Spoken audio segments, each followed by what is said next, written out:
Hello and greetings to all you fans of Robert E. Howard. This video is an audiobook recording, with pictures, of Robert E. Howard's story, The Tower of the Elephant, featuring Conan the Cimmerian. The Tower of the Elephant was published, in the March 1933 issue, of the pulp magazine, Weird Tales. In terms of setting, Howard's story takes place during his fictional Hyborian age, in the country of Zamora, in the city of Aranjan, which is also known as the City of Thieves. The following is a public domain work. The Tower of the Elephant by Robert E. Howard. Torches flared murkily on the revels in the mall, where the thieves of the East held carnival by night. In the mall they could carouse and roar as they liked, for honest people shunned the quarters, and watchmen, well paid with stained coins, did not interfere with their sport. Along the crooked, unpaved streets, with their heaps of refuse and sloppy puddles, drunken roisterers staggered, roaring. Steel glinted in the shadows where wolf preyed on wolf, and from the darkness rose the shrill laughter of women, and the sounds of scufflings and strugglings. Torchlight licked luridly from broken windows and wide-thrown doors. And out of those doors, stale smells of wine and rank sweaty bodies, clamor of drinking jacks and fists hammered on rough tables, snatches of obscene songs, rushed like a blow in the face. In one of these dens merriment thundered to the low smoke-stained roof, where rascals gathered in every stage of rags and tatters. Furtive cut-purses, leering kidnappers, quick-fingered thieves, swaggering bravos with their winches, strident-voiced women clad in tawdry finery. Native rogues were the dominant element, dark-skinned, dark-eyed Zamorians, with daggers at their girdles and guile in their hearts. But there were wolves of half a dozen outland nations there as well.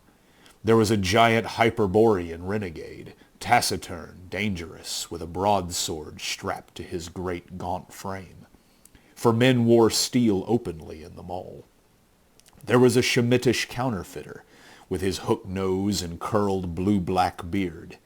There was a bold-eyed Brythunian wench, sitting on the knee of a tawny-haired gunderman, a wandering mercenary soldier, a deserter from some defeated army. And the fat, gross rogue whose bawdy jests were causing all the shouts of mirth was a professional kidnapper come up from distant Koth to teach woman-stealing to Zamorians, who were born with more knowledge of the art than he could ever attain. This man halted in his description of an intended victim's charms, and thrust his muzzle into a huge tankard of frothing ale.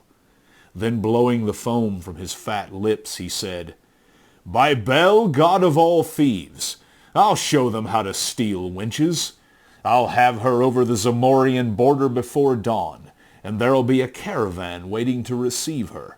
300 pieces of silver a Count of Ophir promised me for a sleek young Brythunian of the better class. It took me weeks, wandering among the border cities as a beggar, to find one I knew would suit. And is she a pretty baggage?" He blew a slobbery kiss in the air. "I know lords in Shem who would trade the secret of the Elephant Tower for her," he said, returning to his ale. A touch on his tunic sleeve made him turn his head, scowling at the interruption. He saw a tall, strongly made youth standing beside him. This person was as much out of place in that den as a gray wolf among mangy rats of the gutters. His cheap tunic could not conceal the hard, rangy lines of his powerful frame, the broad, heavy shoulders, the massive chest, lean waist, and heavy arms. His skin was brown from outland suns, his eyes blue and smoldering. A shock of tousled black hair crowned his broad forehead. From his girdle hung a sword in a worn leather scabbard. The Kothian involuntarily drew back, for the man was not one of any civilized race he knew. "You spoke of the Elephant Tower," said the stranger, speaking Zamorian with an alien accent. I've heard much of this tower. What is its secret? The fellow's attitude did not seem threatening, and the Kothian's courage was bolstered up by the ale, and the evident approval of his audience. He swelled with self-importance. "The secret of the Elephant Tower?" he exclaimed. "Why, any fool knows that Yara the priest dwells there, with the great jewel men call the elephant's heart. That is the secret of his magic."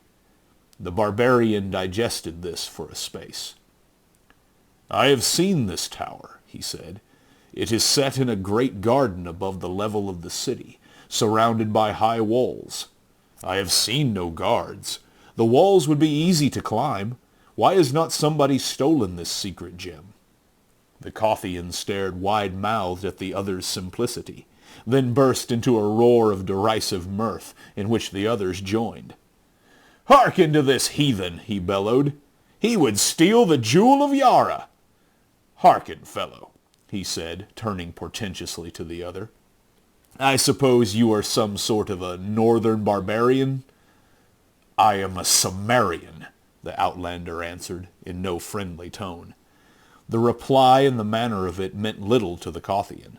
Of a kingdom that lay far to the south, on the borders of Shim, he knew only vaguely of the northern races.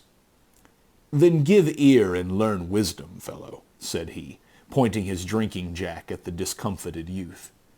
"Know that in Zamora, and more especially in this city, there are more bold thieves than anywhere else in the world, even Koth. If mortal man could have stolen the gem, be sure it would have been filched long ago. You speak of climbing the walls, but once having climbed, you would quickly wish yourself back again. There are no guards in the gardens at night for a very good reason. That is, no human guards. But in the watch chamber, in the lower part of the tower, are armed men. And even if you passed those who roam the gardens by night, you must still pass through the soldiers, for the gem is kept somewhere in the tower above." "But if a man could pass through the gardens," argued the Cimmerian, "why could he not come at the gem through the upper part of the tower and thus avoid the soldiers?" Again the Kothian gaped at him. "Listen to him," he shouted jeeringly. "The barbarian is an eagle who would fly to the jeweled rim of the tower, which is only 150 feet above the earth, with rounded sides slicker than polished glass." The Cimmerian glared about, embarrassed at the roar of mocking laughter that greeted this remark. He saw no particular humor in it, and was too new to civilization to understand its discourtesies. Civilized men are more discourteous than savages, because they know they can be impolite without having their skulls split, as a general thing. He was bewildered and chagrined, and doubtless would have slunk away abashed, but the Kothian chose to goad him further. "Come, come," he shouted. "Tell these poor fellows, who have only been thieves since before you were spawned, tell them how you would steal the gem." "There is always a way, if the desire be coupled with courage," answered the Cimmerian shortly, nettled. The Kothian chose to take this as a personal slur. His face grew purple with anger. "What?" he roared. "You dare tell us our business and intimate that we are cowards? Get along! Get out of my sight!" And he pushed the Cimmerian violently. "Will you mock me and then lay hands on me?" grated the barbarian, his quick rage leaping up, and he returned the push with an open-handed blow that knocked his tormentor back against the rude-hewn table. Ale splashed over the jack's lip, and the Kothian roared in fury, dragging at his sword. "Heathen dog!" he bellowed. "I'll have your heart for that!" Steel flashed, and the throng surged wildly back out of the way. In their flight they knocked over the single candle, and the den was plunged in darkness, broken by the crash of upset benches, drum of flying feet, shouts, oaths of people tumbling over one another, and a single strident yell of agony that cut the den like a knife. When a candle was relighted, most of the guests had gone out by doors and broken windows, and the rest huddled behind stacks of wine kegs and under tables. The barbarian was gone. The center of the room was deserted, except for the gashed body of the Kothian. The Cimmerian, with the unerring instinct of the barbarian, had killed his man in the darkness and confusion. The lurid lights and drunken revelry fell away behind the Cimmerian. He had discarded his torn tunic and walked through the night naked except for a loincloth and his high-strapped sandals. He moved with the supple ease of a great tiger, his steely muscles rippling under his brown skin.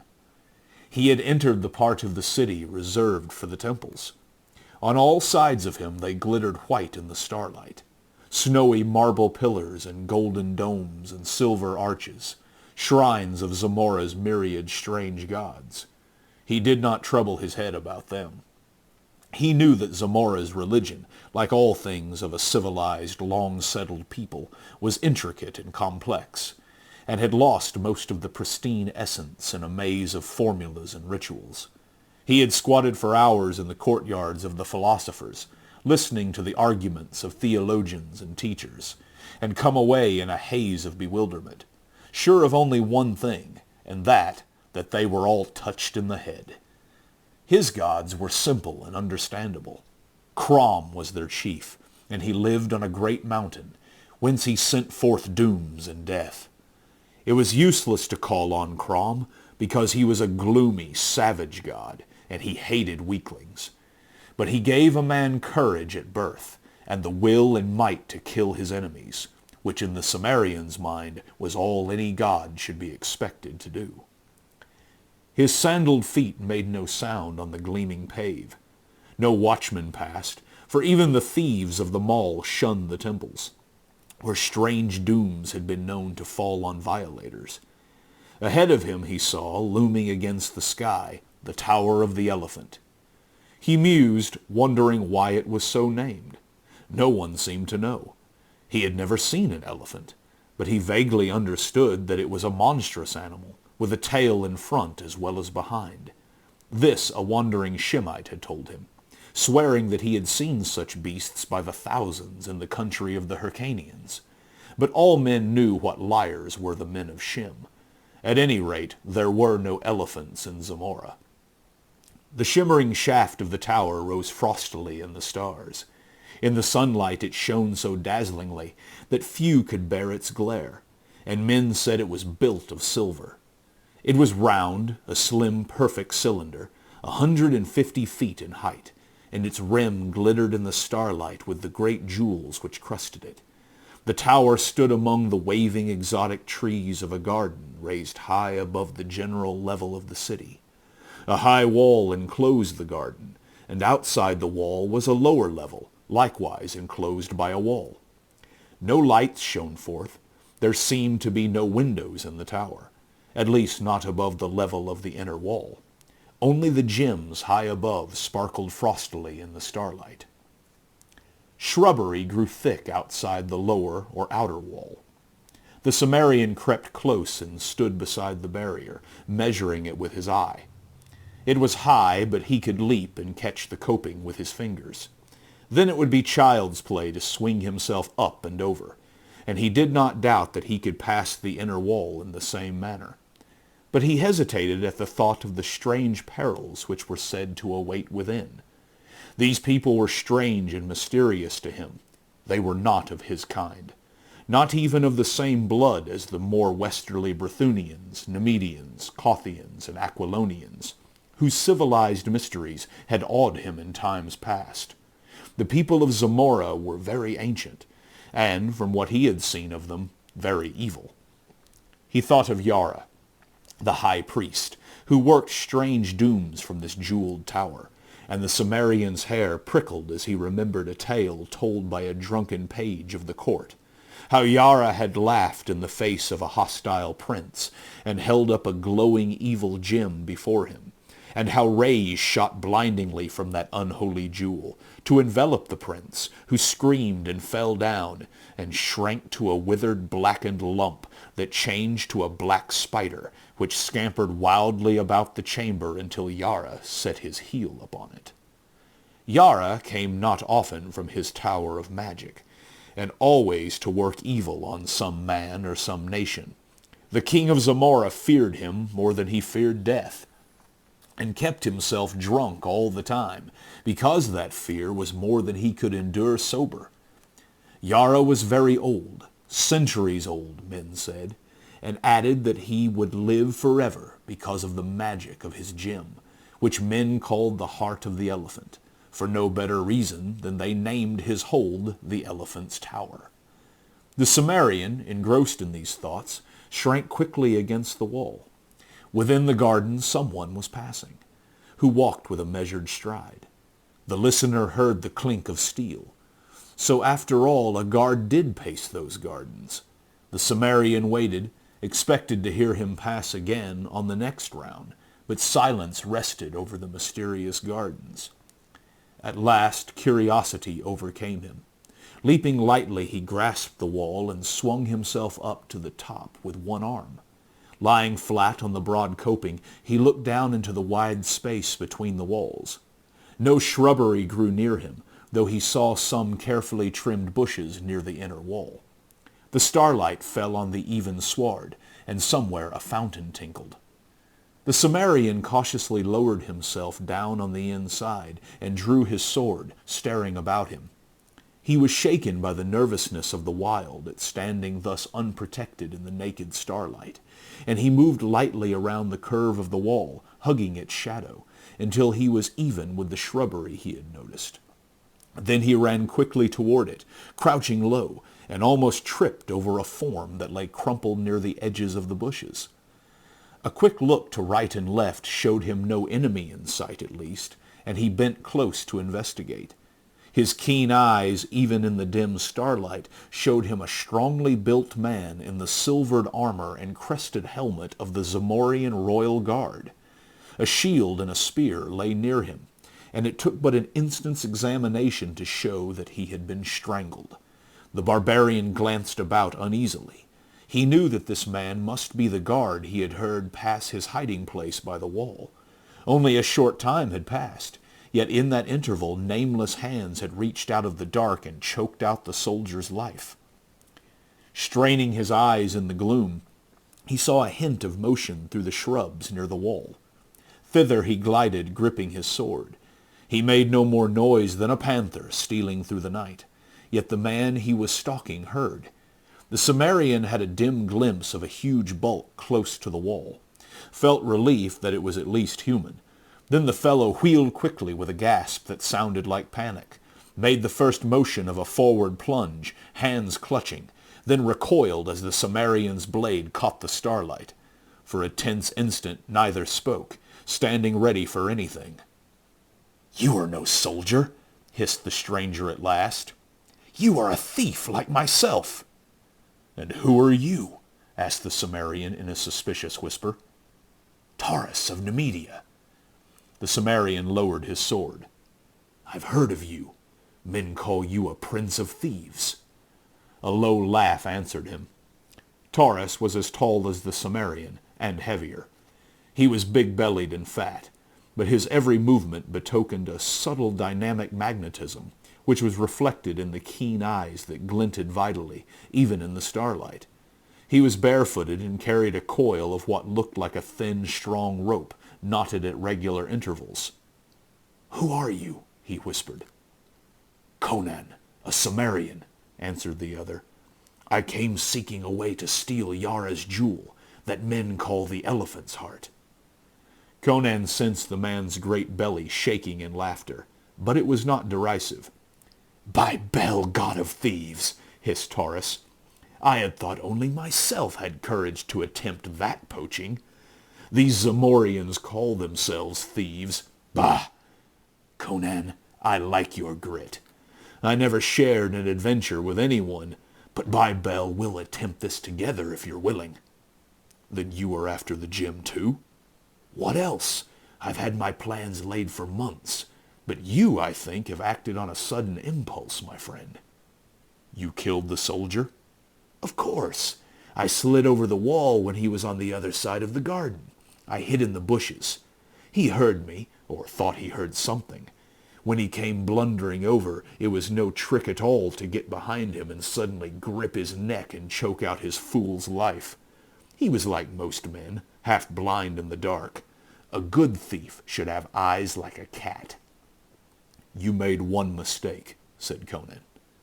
Taurus's eyes flashed angrily. I? I, a mistake? Impossible. You should have dragged the body into the bushes. Said the novice to the master of the art, they will not change the guard until past midnight. Should any come searching for him now and find his body, they would flee at once to Yara, bellowing the news, and give us time to escape. Were they not to find it, they'd go beating up the bushes and catch us like rats in a trap. You are right, agreed Conan.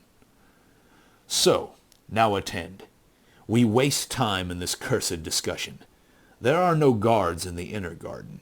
Human guards, I mean, though there are sentinels even more deadly. It was their presence which baffled me for so long, but I finally discovered a way to circumvent them. What of the soldiers in the lower part of the tower? Old Yara dwells in the chambers above. By that route we will come, and go, I hope. Never mind asking me how. I have arranged a way. We'll steal down through the top of the tower and strangle old Yara before he can cast any of his accursed spells on us. At least we'll try. It's the chance of being turned into a spider or a toad against the wealth and power of the world. All good thieves must know how to take risks. I'll go as far as any man, said Conan, slipping off his sandals. Then follow me. And turning, Taurus leaped up, caught the wall, and drew himself up. The man's suppleness was amazing, considering his bulk. He seemed almost to glide up over the edge of the coping. Conan followed him, and lying flat on the broad top, they spoke in wary whispers. I see no light, Conan muttered. The lower part of the tower seemed much like that portion visible from outside the garden, a perfect gleaming cylinder with no apparent openings. There are cleverly constructed doors and windows, answered Taurus, but they are closed. The soldiers breathe air that comes from above. The garden was a vague pool of shadows, where feathery bushes and low spreading trees waved darkly in the starlight. Conan's wary soul felt the aura of waiting menace that brooded over it. He felt the burning glare of unseen eyes, and he caught a subtle scent that made the short hairs on his neck instinctively bristle as a hunting dog bristles at the scent of an ancient enemy. Follow me, whispered Taurus. Keep behind me, as you value your life. Taking what looked like a copper tube from his girdle, the Nemedian dropped lightly to the sward inside the wall. Conan was close behind him, sword ready, but Taurus pushed him back, close to the wall, and showed no inclination to advance himself.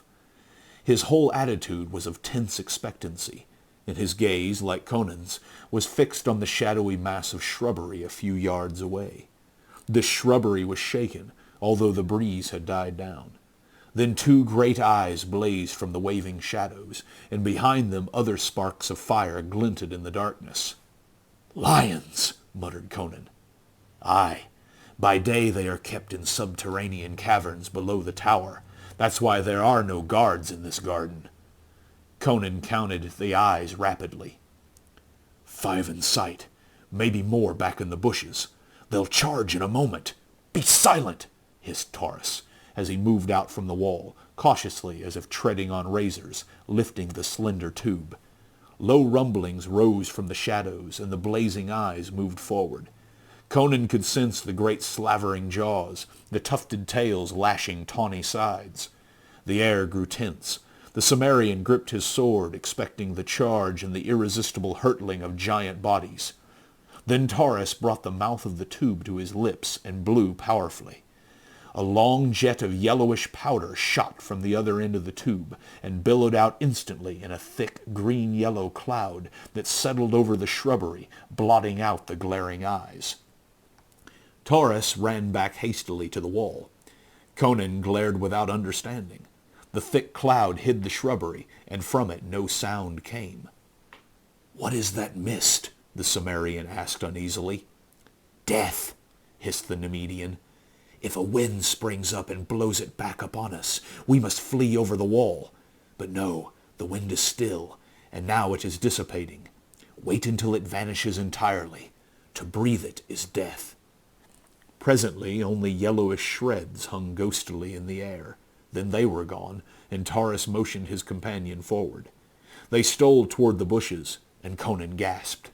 Stretched out in the shadows lay 5 great tawny shapes. The fire of their grim eyes dimmed forever. A sweetish, cloying scent lingered in the atmosphere. "They died without a sound," muttered the Cimmerian. "Taurus, what was that powder?" "It was made from the black lotus, whose blossoms wave in the lost jungles of Katai, where only the yellow-skulled priests of Yun dwell. Those blossoms strike dead any who smell of them." Conan knelt beside the great forms, assuring himself that they were indeed beyond power of harm. He shook his head. The magic of the exotic lands was mysterious and terrible to the barbarians of the north. "Why can you not slay the soldiers in the tower in the same way?" he asked. "Because that was all the powder I possessed. The obtaining of it was a feat which in itself was enough to make me famous among the thieves of the world. I stole it out of a caravan bound for Stygia, and I lifted it, in its cloth of gold bag, out of the coils of the great serpent which guarded it, without awaking him.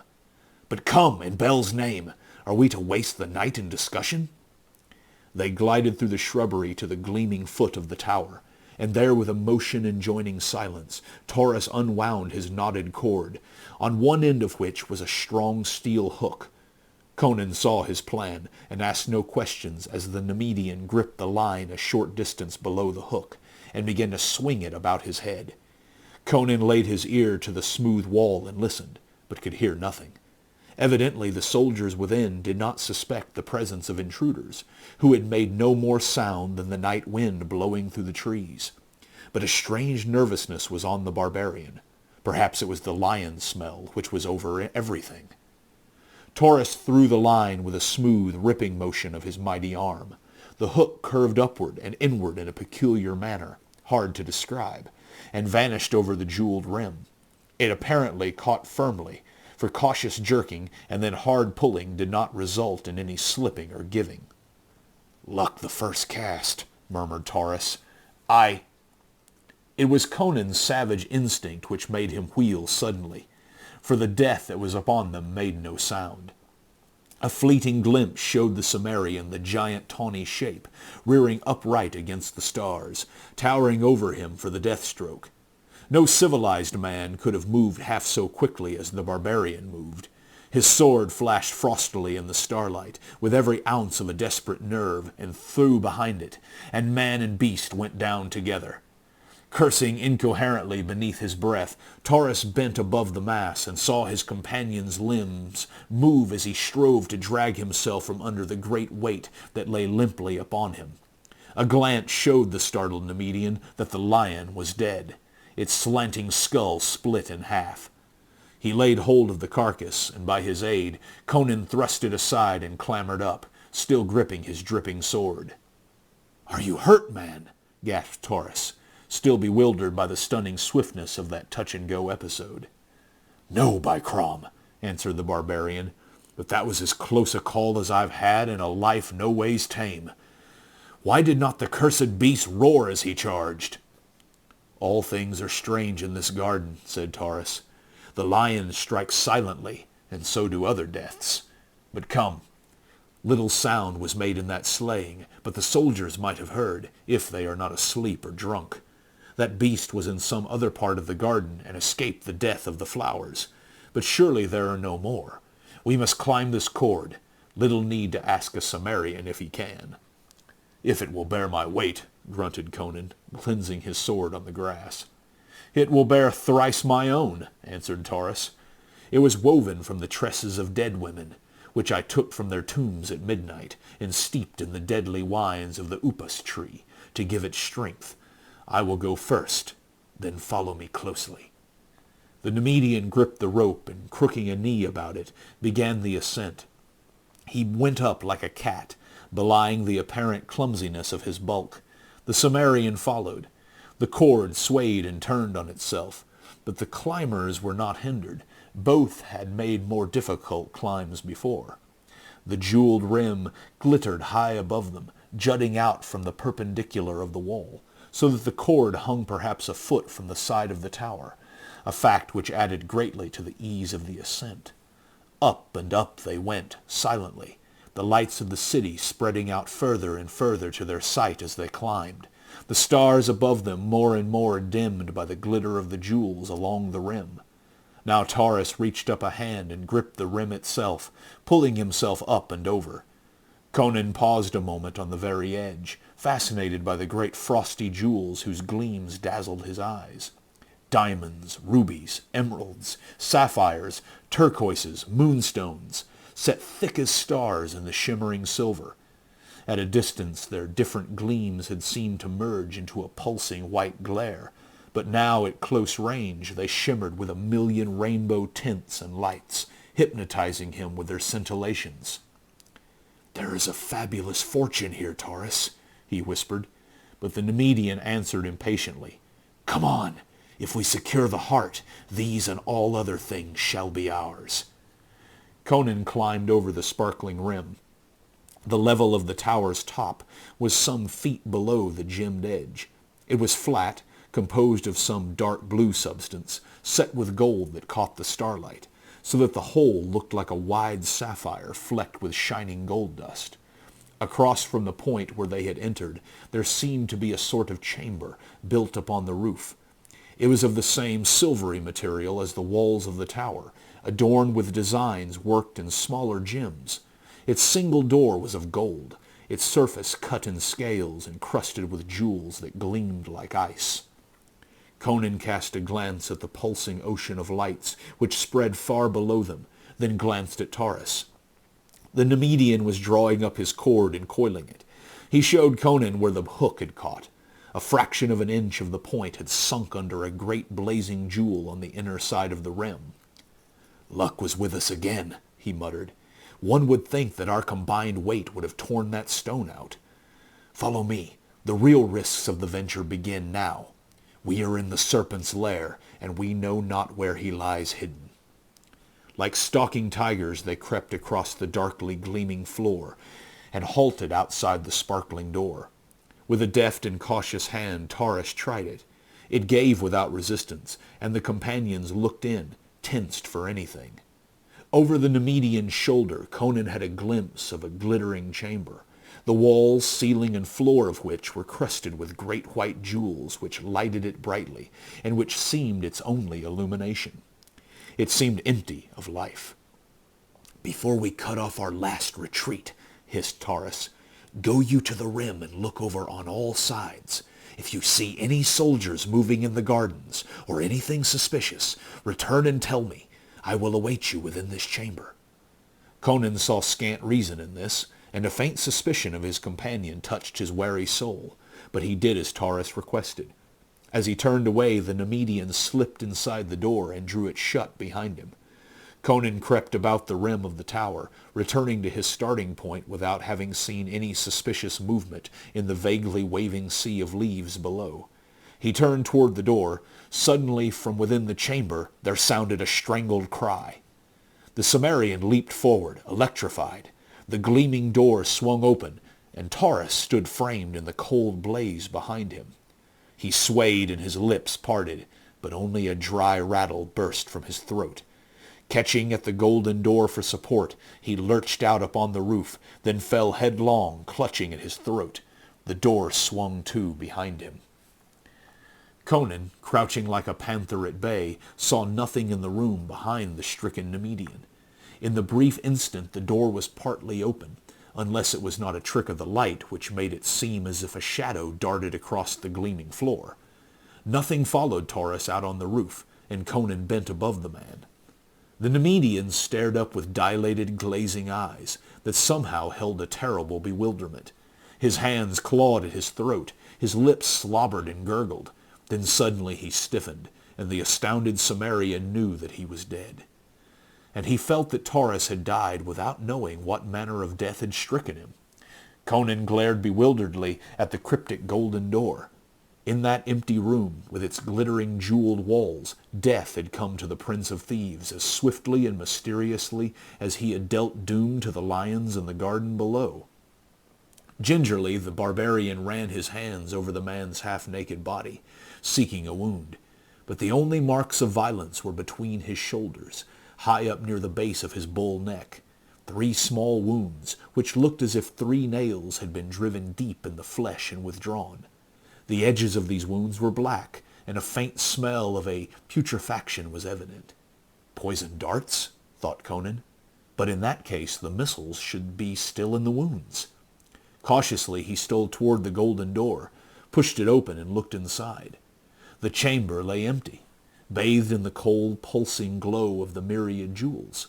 In the very center of the ceiling he idly noted a curious design, a black 8-sided pattern, in the center of which 4 gems glittered with a red flame, unlike the white blaze of the other jewels. Across the room there was another door, like the one in which he stood, except that it was not carved in the scale pattern. Was it from that door that death had come? And having struck down its victim, had it retreated by the same way? Closing the door behind him, the Cimmerian advanced into the chamber. His bare feet made no sound on the crystal floor. There were no chairs or tables in the chamber, only 3 or 4 silken couches, embroidered with gold and worked in strange serpentine designs, and several silver-bound mahogany chests. Some were sealed with heavy golden locks. Others lay open, their carven lids thrown back, revealing heaps of jewels and a careless riot of splendor to the Cimmerian's astounded eyes. Conan swore beneath his breath. Already he had looked upon more wealth that night than he had ever dreamed existed in all the world, and he grew dizzy thinking of what must be the value of the jewel he sought. He was in the center of the room now, going stooped forward, head thrust out warily, sword advanced, when again death struck at him soundlessly. A flying shadow that swept across the gleaming floor was his only warning, and his instinctive sidelong leap all that saved his life. He had a flashing glimpse of a hairy black horror that swung past him with a clashing of frothing fangs, and something splashed on his bare shoulder that burned like drops of liquid hellfire. Springing back, sword high, he saw the horror strike the floor, wheel and scuttle toward him with appalling speed. A gigantic black spider, such as men see only in nightmare dreams. It was as large as a pig, and its 8 thick hairy legs drove its ogreish body over the floor at headlong pace. Its 4 evilly gleaming eyes shone with a horrible intelligence, and its fangs dripped venom that Conan knew, from the burning of his shoulder, where only a few drops had splashed as the thing struck and missed, was laden with swift death. This was the killer that had dropped from its perch in the middle of the ceiling, on a strand of its web, on the neck of the Nemedian. Fools that they were not to have suspected that the upper chambers would be guarded as well as the lower. These thoughts flashed briefly through Conan's mind as the monster rushed. He leaped high, and it passed beneath him, wheeled and charged back. This time he evaded its rush with a sideways leap, and struck back like a cat. His sword severed one of the hairy legs, and again he barely saved himself as the monstrosity swerved at him, fangs clicking fiendishly. But the creature did not press the pursuit. Turning, it scuttled across the crystal floor and ran up the wall to the ceiling, where it crouched for an instant, glaring down at him with its fiendish red eyes. Then, without warning, it launched itself through space, trailing a strand of slimy grayish stuff. Conan stepped back to avoid the hurtling body, then ducked frantically, just in time to escape being snared by the flying web rope. He saw the monster's intent and sprang toward the door, but it was quicker, and a sticky strand cast across the door made him a prisoner. He dared not try to cut it with his sword. He knew the stuff would cling to the blade, and before he could shake it loose, the fiend would be sinking its fangs into his back. Then began a desperate game, the wits and quickness of the man matched against the fiendish craft and speed of the giant spider. It no longer scuttled across the floor in a direct charge, or swung its body through the air at him. It raced about the ceiling and the walls, seeking to snare him in the long loops of sticky gray web strands, which it flung with a devilish accuracy. These strands were thick as ropes, and Conan knew that once they were coiled about him, his desperate strength would not be enough to tear him free before the monster struck. All over the chamber went on that devil's dance, in utter silence except for the quick breathing of the man, the low scuff of his bare feet on the shining floor, the castanet rattle of the monstrosity's fangs. The gray strands lay in coils on the floor. They were looped along the walls. They overlaid the jewel chests and silken couches, and hung in dusky festoons from the jeweled ceiling. Conan's steel-trap quickness of eye and muscle had kept him untouched, though the sticky loops had passed him so close they rasped his naked hide. He knew he could not always avoid them. He not only had to watch the strands swinging from the ceiling, but to keep his eye on the floor, lest he trip in the coils that lay there. Sooner or later a gummy loop would writhe about him, python-like, and then, wrapped like a cocoon, he would lie at the monster's mercy. The spider raced across the chamber floor, the gray rope waving out behind it. Conan leaped high, clearing a couch. With a quick wheel the fiend ran up the wall, and the strand, leaping off the floor like a live thing, whipped about the Cimmerian's ankle. He caught himself on his hands as he fell, jerking frantically at the web which held him like a pliant vice or the coil of a python. The hairy devil was racing down the wall to complete its capture. Stung to frenzy, Conan caught up a jewel chest and hurled it with all his strength. It was a move the monster was not expecting. Full in the midst of the branching black legs, the massive missile struck, smashing against the wall with a muffled, sickening crunch. Blood and greenish slime spattered, and the shattered mass fell from the burst gem chest to the floor. The crushed black body lay among the flaming riot of jewels that spilled over it. The hairy legs moved aimlessly. The dying eyes glittered redly among the twinkling gems. Conan glared about, but no other horror appeared, and he set himself to working free of the web. The substance clung tenaciously to his ankle and his hands, but at last he was free, and taking up his sword he picked his way among the gray coils and loops to the inner door. What horrors lay within he did not know. The Cimmerian's blood was up, and since he had come so far and overcome so much peril, he was determined to go through to the grim finish of the adventure, whatever that might be. And he felt that the jewel he sought was not among the many so carelessly strewn about the gleaming chamber. Stripping off the loops that fouled the inner door, he found that it, like the other, was not locked. He wondered if the soldiers below were still unaware of his presence.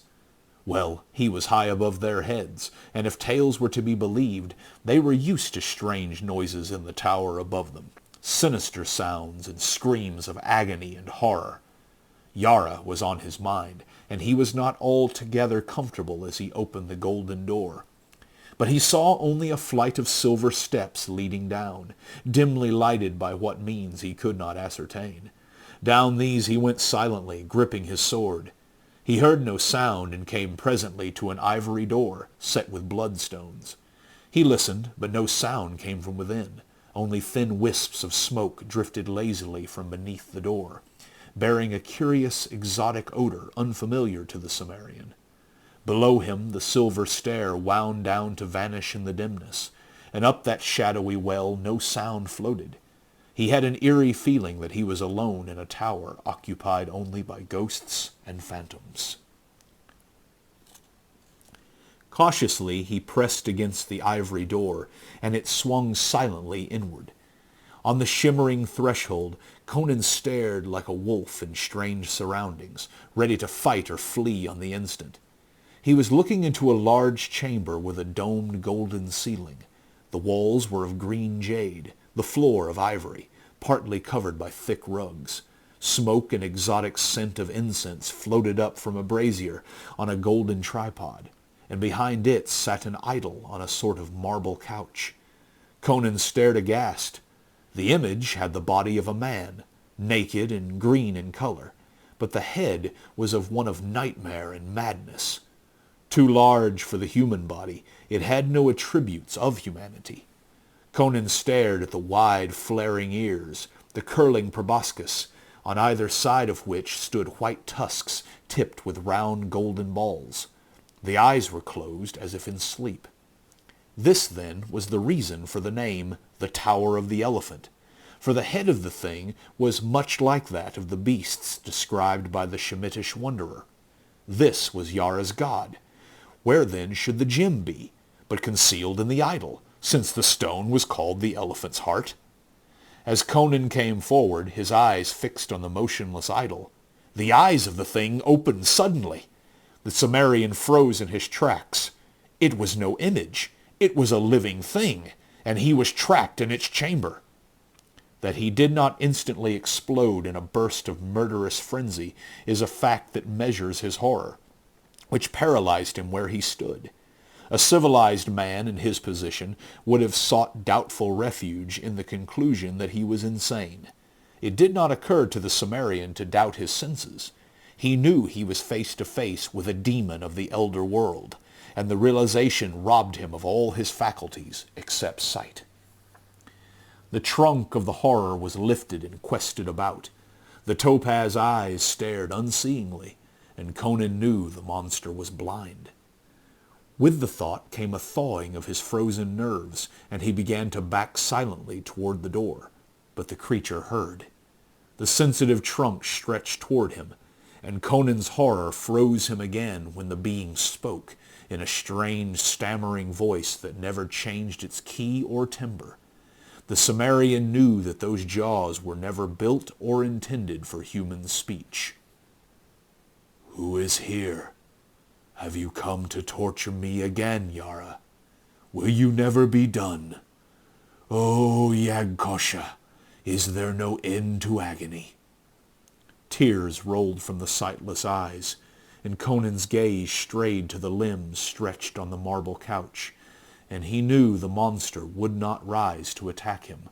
He knew the marks of the rack and the searing brand of the flame, and tough-souled as he was, he stood aghast at the ruined deformities which his reason told him had once been limbs as comely as his own. And suddenly all fear and repulsion went from him, to be replaced by a great pity.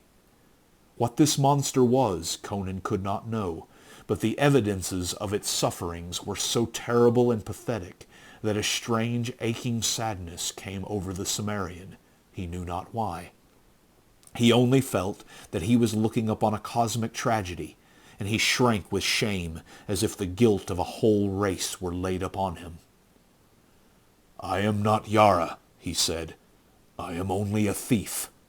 I will not harm you." "Come near, that I may touch you," the creature faltered, and Conan came near unfearingly, his sword hanging forgotten in his hand. The sensitive trunk came out and groped over his face and shoulders, as a blind man gropes, and its touch was light as a girl's hand. "You are not of Yara's race of devils," sighed the creature. "The clean, lean fierceness of the wastelands marks you. I know your people from of old, whom I knew by another name in the long, long ago, when another world lifted its jeweled spires to the stars. There is blood on your fingers."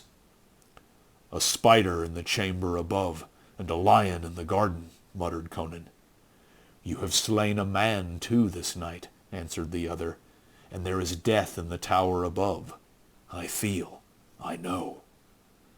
"Aye," muttered Conan, "the prince of all thieves lies there dead from the bite of a vermin."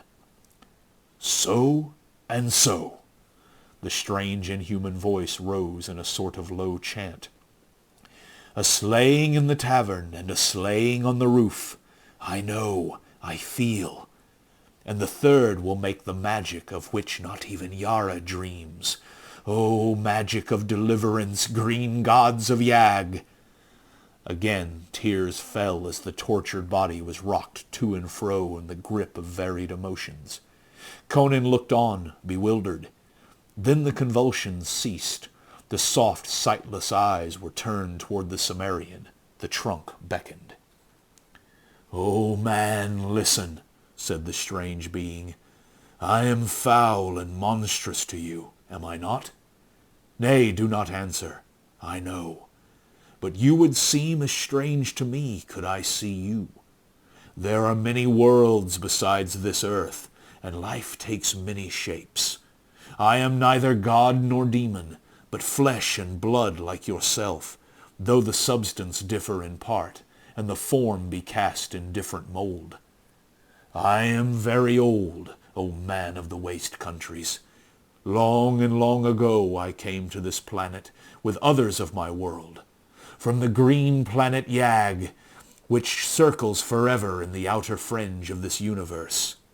We swept through space on mighty wings that drove us through the cosmos quicker than light, because we had warred with the kings of Yag and were defeated and outcast.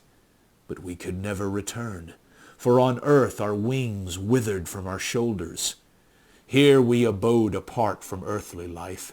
We fought the strange and terrible forms of life which then walked the earth, so that we became feared, and were not molested in the dim jungles of the east, where we had our abode. We saw men grow from the ape, and build the shining cities of Volusia, Camellia, Comoria, and their sisters. We saw them reel before the thrusts of the heathen Atlanteans and Picts and Lemurians. We saw the oceans rise and engulf Atlantis and Lemuria, and the isles of the Picts, and the shining cities of civilization. We saw the survivors of Pictum and Atlantis build their Stone Age empires and go down to ruin, locked in bloody wars. We saw the Picts sink into abysmal savagery, the Atlanteans into apedom again. We saw new savages drift southward in conquering waves from the Arctic Circle to build a new civilization with new kingdoms called Nemedia and Koth and Aquilonia and their sisters. We saw your people rise under a new name from the jungles of the apes that had been Atlanteans.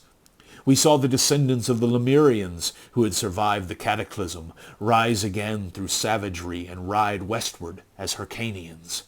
And we saw this race of devils, survivors of the ancient civilization that was before Atlantis sank, come once more into culture and power, this accursed kingdom of Zamora.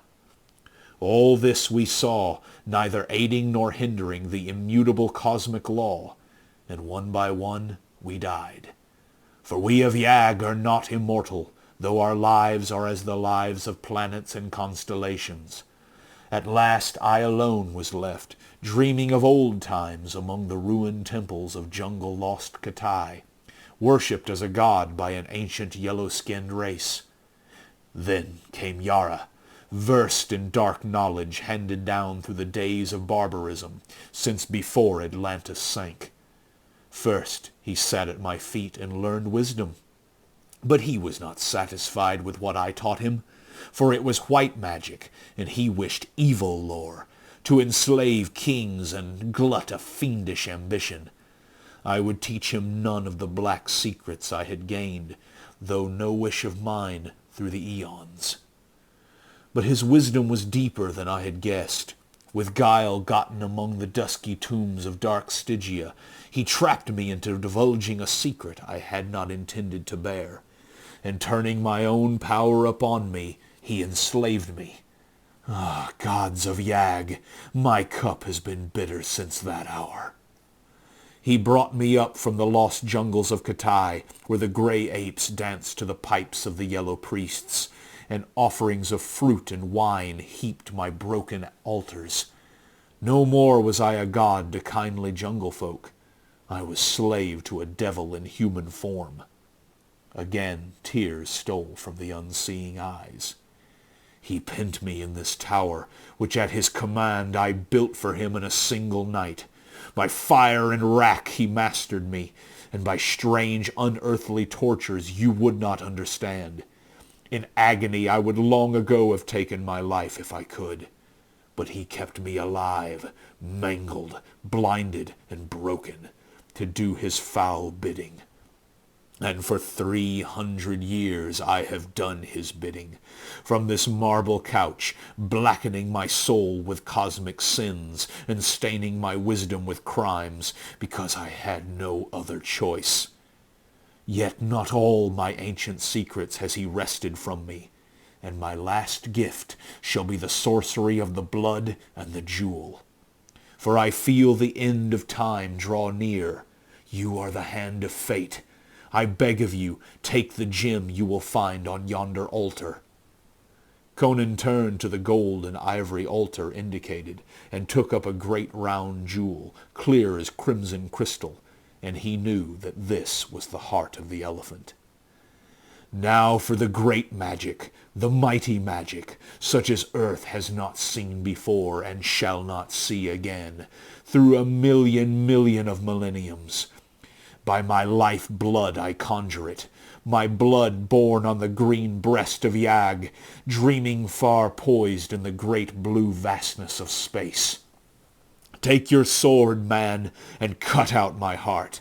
Then squeeze it so that the blood will flow over the red stone. Then go you down these stairs and enter the ebony chamber where Yara sits wrapped in lotish dreams of evil. Speak his name and he will awaken. Then lay this gem before him and say, Yag-Kosha gives you a last gift and a last enchantment.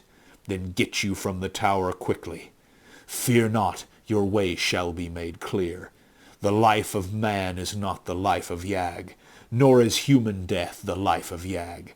Let me be free of this cage of broken, blind flesh, and I will once more be Yoga of Yag, morning-crowned and shining, with wings to fly, and feet to dance, and eyes to see, and hands to break.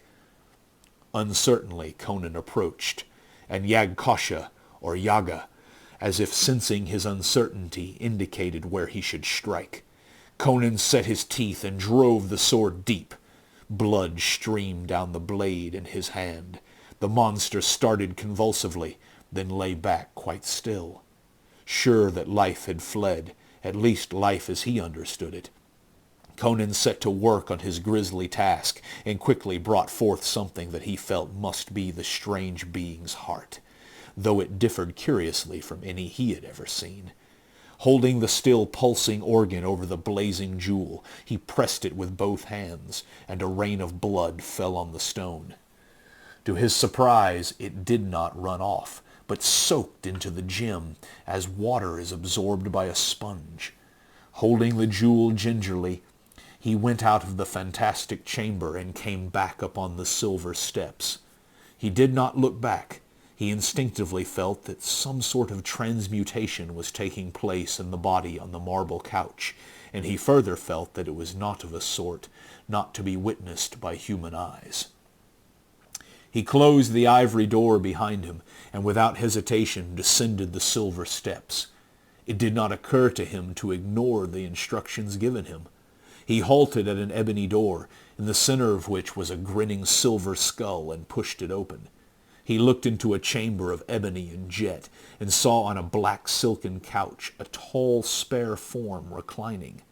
Yara the priest and sorcerer lay before him, his eyes open and dilated with the fumes of the yellow lotus, far staring as if fixed on gulfs and nighted abysses beyond human ken. "Yara!" said Conan, like a judge pronouncing doom. "Awaken!" The eyes cleared instantly and became cold and cruel as a vulture's.